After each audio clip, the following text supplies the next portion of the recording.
ദൈവനാമത്തിന് മഹത്വമുണ്ടാകട്ടെ. ഈ പ്രഭാതത്തിലെ നമ്മുടെ അല്പനേരത്തെ ചിന്തയ്ക്കായി ലഭിച്ചിരിക്കുന്ന വേദഭാഗം അപ്പോസ്തലനായ വിശുദ്ധ പൗലോസ് റോമർക്ക് എഴുതിയ ലേഖനം 5-ാം അധ്യായം 8-ാം വാക്യം.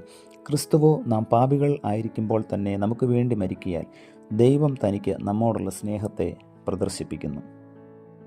ഒരിക്കൽ 16 വയസ്സ് കഴിഞ്ഞ ഒരാൺകുട്ടി അവൻ്റെ അമ്മയോട് ചോദിച്ചു, അമ്മേ, എൻ്റെ 18ാമത്തെ ബർത്ത്ഡേക്ക് അമ്മ എന്ത് സമ്മാനമാണ് നൽകുന്നത്?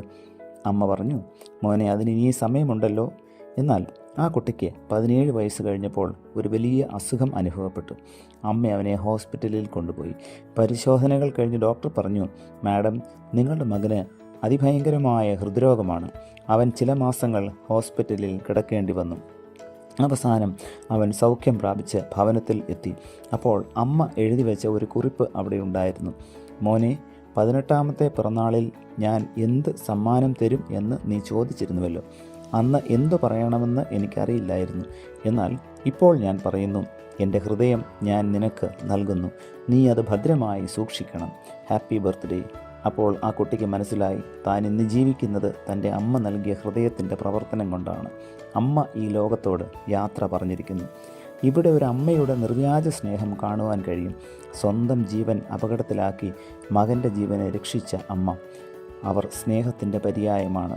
അനേകരും മറ്റുള്ളവരെ സ്നേഹിക്കുന്നത് സ്വയം നേട്ടമുണ്ടാക്കുന്നതിന് വേണ്ടിയാണ്. എന്നാൽ ജീവനെ പോലും തൃണവൽഗണിച്ച് മറ്റുള്ളവരെ സ്നേഹിക്കുവാൻ കഴിയുന്നതാണ് യഥാർത്ഥ സ്നേഹം. ഈ സ്നേഹം ഭൂമിയിൽ കാണപ്പെടുന്നത് മാതാവിലും പിന്നെ പിതാവിലുമാണ്. ഈ ഭൂമിയിൽ ജനിക്കുന്ന ഓരോ കുഞ്ഞിനും ആ കുഞ്ഞിനൊപ്പം ഒരമ്മയും കൂടെ ജനിക്കുകയാണ്. ദൈവത്തിൻ്റെ സ്നേഹം ആ കുഞ്ഞിന് പകർന്നു നൽകുവാൻ ദൈവമൊരുക്കിയ സംവിധാനമാണ് അമ്മ. തൻ്റെ ജീവനേക്കാളും വിലയുള്ളതായി തൻ്റെ കുഞ്ഞിനെ കാണുവാൻ കഴിയുന്ന അമ്മ സ്നേഹത്തിൻ്റെ പരിപൂർണത വെളിപ്പെടുത്തുകയാണ്. ദൈവം തൻ്റെ സ്നേഹത്താലാണ് മനുഷ്യനെ സൃഷ്ടിച്ചത്. പാപത്തിൽ നിന്നും മനുഷ്യനെ വീണ്ടെടുക്കുവാൻ ദൈവം തന്നെ മനുഷ്യനായി തീർന്നു. ആ മനുഷ്യനാണ് യേശുക്രിസ്തു. ആ ക്രിസ്തുവിൻ്റെ ജനനമാണ് ക്രിസ്മസ് ദിനങ്ങളിൽ നാം ആഘോഷിച്ച് കഴിഞ്ഞത്. ഈ ക്രിസ്തു പാപാവസ്ഥയിൽ നിന്ന് മനുഷ്യനെ രക്ഷിച്ചത് പാപത്തിൻ്റെ ഫലമായ മരണം സ്വയം വരിച്ചുകൊണ്ടാണ്. സ്വജീവനേക്കാൾ മറ്റുള്ളവരുടെ ജീവനെ കരുതുന്നിടത്ത് മാത്രമേ സ്നേഹം കാണുകയുള്ളൂ. മറ്റുള്ളവരെ തനിക്ക് വേണ്ടി ഉപയോഗിക്കുന്നത് തികഞ്ഞ സ്വാർത്ഥതയും. ആകയാൽ മറ്റുള്ളവരെ നിസ്വാർത്ഥമായി സ്നേഹിക്കുവാൻ നമുക്കും സാധിക്കേണ്ടതാണ്. അതിനായി ദൈവത്തിൻ്റെ കരങ്ങളിൽ നമ്മളെ തന്നെ സമർപ്പിക്കാം, പ്രാർത്ഥിക്കാം. പ്രിയ കർത്താവേ, സ്വാർത്ഥതയെ വെടിഞ്ഞ് നിസ്വാർത്ഥമായ സ്നേഹം ഞങ്ങളുടെ സഹോദരങ്ങളോട് കാണിക്കുവാൻ തക്കവണ്ണം ഞങ്ങളെ അവിടുന്ന് സഹായിക്കണമേ.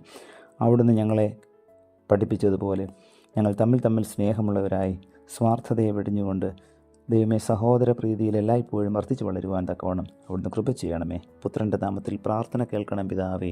ആമേൻ.